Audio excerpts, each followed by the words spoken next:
Hvala gospodine Jandroković.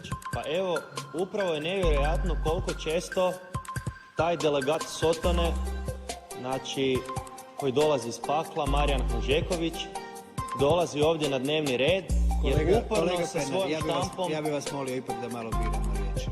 Ali gospodine, to je živa istina, on je prodao dušu u rad. Ali ja bih vas ipak molio, ovo je Hrvatski sabor i da biramo riječi o ljudima koji nisu ovdje. Dobro gospodine, evo, bit ću onda objektivan. Znači čovjek je mason i to je činjenica. Imate masonski časopis Kutnik, ja ću vam ga dati na ruke ako ne vjerujete. Mislim da istina bi trebala biti cijenjena u ovom domu, a ne skrivena.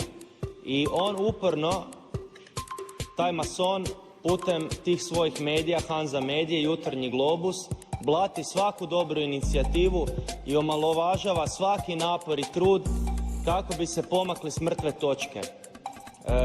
Želim reći da ovi napadi njegovi na kolegu Grmoju i na Most dolaze iz same dubine pakla, odnosno od ljudi koji su sklopili ugovor s vragom i koji maltretiraju nas saborske zastupnike koji su predstavnici građana.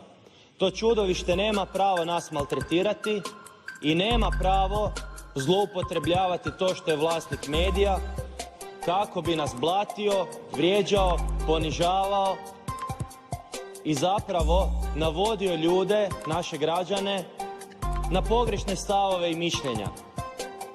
Njegovi članci u Jutarnjem listu i Globusu su dno dna i te dvije tiskovine su smeće na koje pozivam građane da ne kupuju ni pod koju cijenu, da jednostavno zaštite svoja srca i umove od tog zla. Hvala.